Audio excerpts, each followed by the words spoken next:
Buenas tardes, quiero agradecer a los organizadores, a la Federación de Consejos Profesionales de Ciencias Económicas, esta oportunidad de presentar en breve nuestro diagnóstico sobre la situación actual de la economía argentina y regionales, las economías regionales y vecinas, a partir de un diagnóstico muy concreto que viene históricamente desde la estructuración del pensamiento sudamericano y argentino en particular, que mostraremos seguidamente y nos va a permitir arribar a un buen diagnóstico.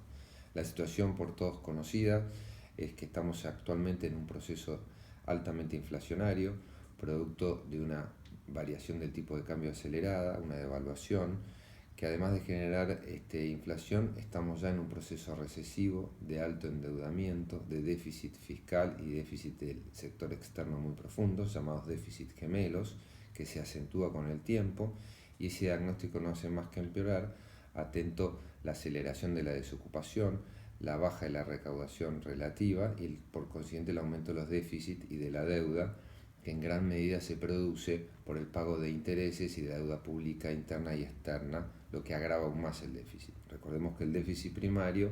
es antes del pago de intereses, con lo cual el pago de intereses es el 30% del gasto público en la actualidad y el diagnóstico tiende a empeorar. Esto es un enfoque monetarista, como es reconocido, aunque en retroceso en el mundo a partir de la crisis 2007-2008, donde los bancos centrales ayudaron fuertemente a sus instituciones bancarias y a sus países con grandes estímulos fiscales a resolver estos problemas en todo el hemisferio norte. Para los países periféricos sigue siendo un enfoque muy utilizado, pero nosotros tenemos otro diagnóstico que es lo que ha denominado la doctrina como estrangulamiento del sector externo. Para demostrarlo basta mencionar el caso argentino que todos conocemos, donde en los últimos 2 años hemos sufrido un déficit en la balanza de cuenta corriente y comercial de 100.000 millones de dólares. El gobierno actual, es bien sabido que la deuda externa que se ha tomado durante estos años, en 3 años ha superado los 145.000 millones de dólares,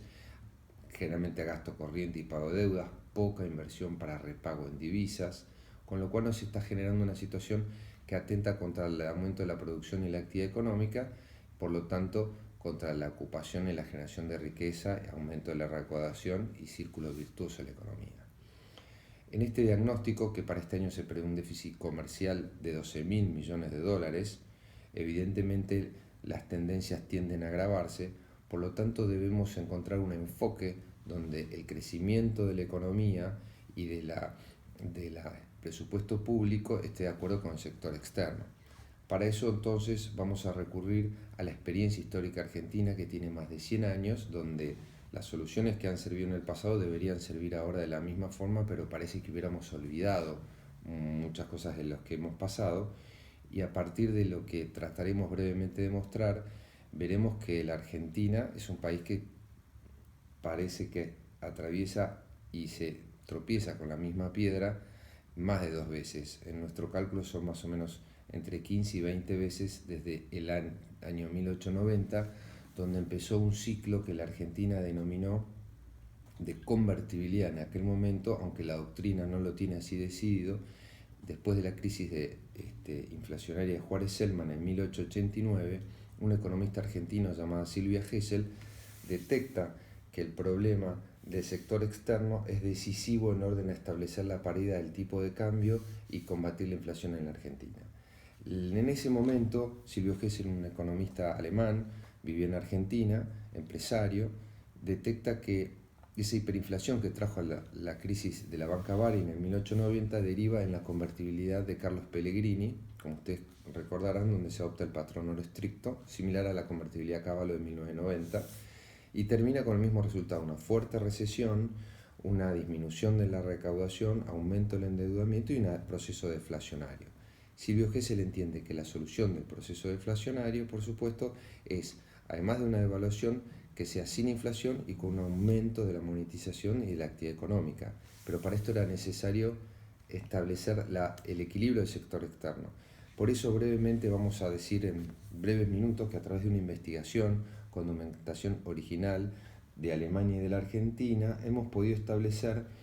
que el sistema keynesiano de economía y el abandono del patrón oro se realizó en la Argentina en aquella época, en 1899, mediante la ley 3871, que estabilizó los tipos de cambio y permitió el crecimiento más importante en la historia económica argentina, que derivó en aquel año del centenario de 1910 con la Argentina en los primeros lugares del mundo. Recordemos que a partir de esa reforma, de la ley 3871, la Argentina no tuvo inflación durante 50 años. Dato poco conocido, que entre 1895 y 1945 el café valió siempre lo mismo,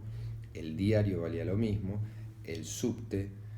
la peluquería, los servicios no tuvieron modificación de precios. Esto es importante entonces rescatar de aquí que la Argentina en ese momento mostró al mundo lo que era abandonar la convertibilidad del patrón oro y salir a lo que se llamó el patrón cambio oro. La Argentina devaluó 250% y no produjo inflación durante 50 años. Similar a lo que fue el plan Lavagna y Duhalde en el 2002, recordemos que allí tuvimos una devaluación de un 300% y una inflación del 60% entre el 2002 y el 2007, es decir, 60% en 5 años, contra una devaluación del 300% que hizo un impacto muy fuerte en la actividad económica, la ocupación, el aumento de la recaudación, y se lograron los déficits transformar los déficits gemelos en superávit gemelos como en aquel momento. En 1910 la Argentina muestra al mundo lo que es abandonar la convertibilidad con el oro y la libra esterlina, cosa que hace Gran Bretaña recién y el mundo después de la Gran Depresión. Irving Fisher y Keynes, autor intelectual del New Deal, citan a Silvio Gesell y a la experiencia del segundo gobierno de Roca en ese momento, y Carlos Pellegrini entiende que la convertibilidad en la que había incluido el país había que desestimarla 10 años después. Brevemente entonces, para decir de que este proceso ha creado una línea de pensamiento económico argentino, en cuya línea podemos citar a Alejandro Bunge, Raúl Previs y Ernesto Torkins, autor intelectual de esa ley, y de lo que después fue el Fondo Monetario Internacional, que Silvio Gesell denominó IVA, International Valuta Association, y Torkins, que era un banquero, era la mano derecha de Roca, propuso el franco universal, que Keynes tomó luego con el sistema Bancor y Bretton Woods. Es muy prestigiosa la historia argentina, proponemos rescatarla. Esta es una investigación inédita en este sentido y creemos que volver a las fuentes nos va a permitir reencontrarnos con el futuro y con esa nación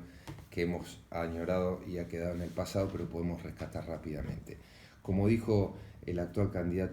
precandidato a presidente y prestigioso economista, el doctor Lavagna, la inflación se combate con más producción y no con menos. Bueno, muchas gracias por su atención y esperamos poder desarrollar esto en las próximas jornadas de estudios económicos. Muchas gracias.